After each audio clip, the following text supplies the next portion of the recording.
দুটি নয় এ ও বি যথাক্রমে একটি চৌবাচ্চা 6 ঘন্টা ও 4 ঘন্টায় পূর্ণ করতে পারে। যদি নল দুটিকে 1 ঘন্টা পর পর খোলা রাখা হয় এবং এ নলকে প্রথমে খোলা রাখা হয়, তবে চৌবাচ্চাটি কত ঘন্টায় পূর্ণ হবে?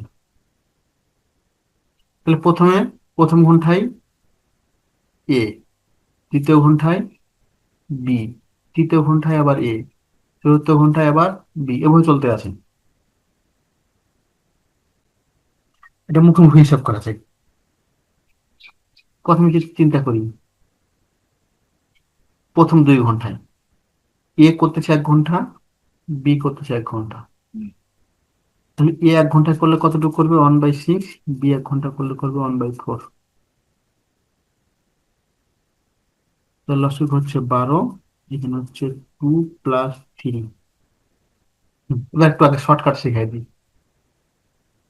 কি পেলাম? 2 + 3 নিচে 12, ঠিক আছে না?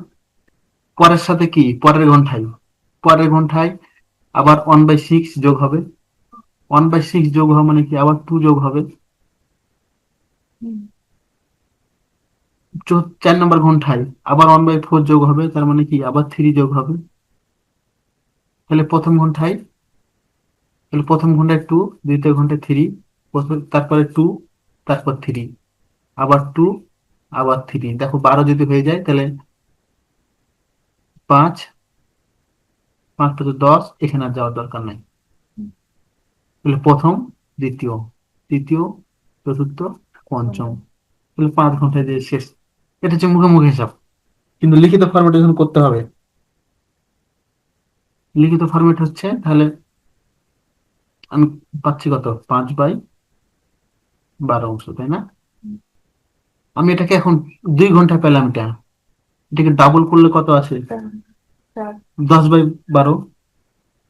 যদি ডাবল করি, কারণ ডাবল করলে, ডাবল করা যাবে কতক্ষণ পর্যন্ত, বা 3 গুণ করা যাবে কতক্ষণ পর্যন্ত, যতক্ষণ নিচেরটার চেয়ে উপরেরটা যেন কম হয়, নিচেরটার চেয়ে উপরেরটা যেন কম হয়।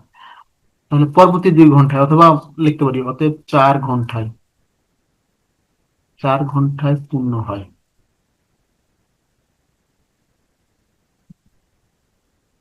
4 ঘন্টায় পূর্ণ হয়।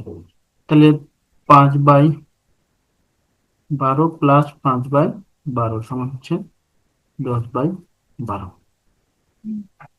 তার মানে হচ্ছে 5/6 অংশ বাকি থাকে। 1 - 5/6, 1/6 অংশ। তাহলে আমি 1/6 অংশ তো কে করতেছে, কি করে দিচ্ছে, লিখে দিই পঞ্চম ঘন্টায়। পঞ্চম ঘন্টায় করে 1/6 অংশ। তাহলে এটা তো বাকি ছিল আমার 1/6, অতএব মোট সময় 5 ঘন্টা।